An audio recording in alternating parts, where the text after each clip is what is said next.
We're back.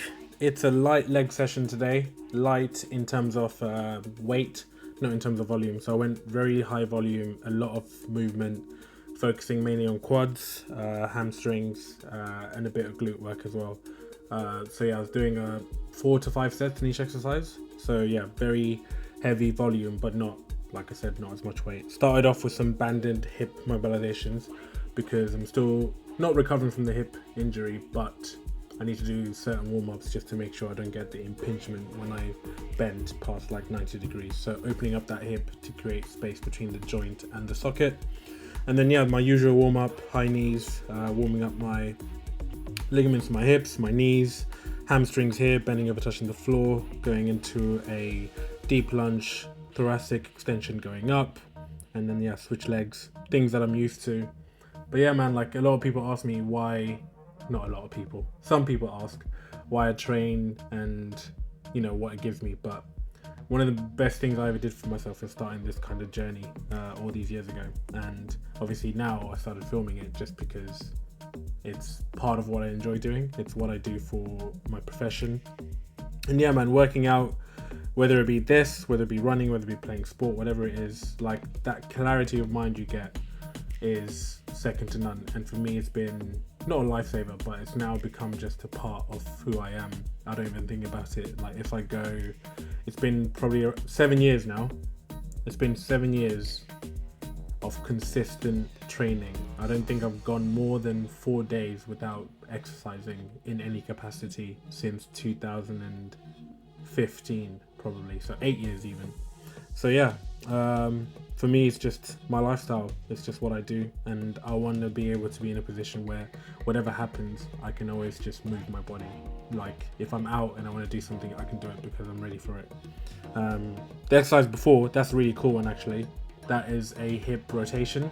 So it's literally working the hip joint in every position, and you have to keep your balance, engage your core, and rotate the hip. And then this one, this fires up the glutes, holding the weight out in front of you, and you pause at each level. So right at the top, midway down, on the knees, and then below the knee at like a 45-degree angle. And then yeah, this is the last single leg warm up just for squats.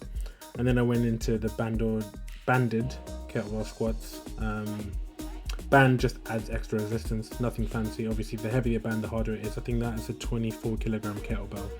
Like I said, high rep in this session, 4 sets of each. And then some old faithful exercises as well, because I'm trying to gain some strength. Not in this workout, but over time in the next few months I definitely want to get some strength, and you can't go wrong with the barbell RDL. I went up a weight a bit more. Form could be better watching this back, I can't lie, but onwards and upwards. I can see my hamstrings are working. I just need it to be a bit better of a connection.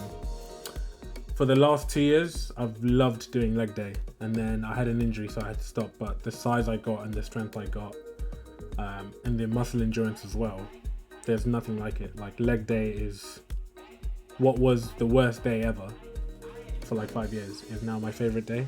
And if I wasn't still being cautious or training in a different way because of injury, I'd be going a lot harder, and I can't wait for that to come back. Into front squats, great exercise, targets just the quads. You can see like the pop as I come up from this angle, and you can see just how much work it takes. And obviously you have to engage your core so you don't fold over, and lifting the barbell to your shoulders like that and locking it up can be uncomfortable, but over time you can get used to it. From there, went into another old faithful, barbell hip thrust. Again, low weight, high rep, just trying to feel that burn, really engage mind-muscle connection between your glutes. Your chest should not be moving. Try to keep your head looking straight ahead. Don't move your entire body, and just feel each rep. If you want to make it a bit more difficult, other than adding weight, go single leg, add that band like I'm doing, and you're forcing your knees out, so you're keeping that engaged in every part of the movement. Slow it down obviously for tempo, so you can do 3 seconds down, 1 second pause, and then 0 seconds on the eccentric. Another unilateral exercise, this time dumbbell, just box steps. I could be doing this better. I was trying to rush at this point because I think I was running out of time, but yeah, this kind of focuses, depending on the angle of your hips, you can make it quad focused or glute focused. Went into the sandbag walking lunges, again high rep, 3 sets of 18 being both legs, so you're doing, good lord, what's 18? What do you call it, 9 of each rep basically, and of each leg, sorry, walking back and forwards, probably about 40-second rest, so you're getting your heart rate really high. Leg day is great cardio. Like if you do this back to back to back with that much rest, you can definitely get your heart rate high. You can burn a lot of calories while building and strengthening those muscles, getting into a nice hypertrophy zone.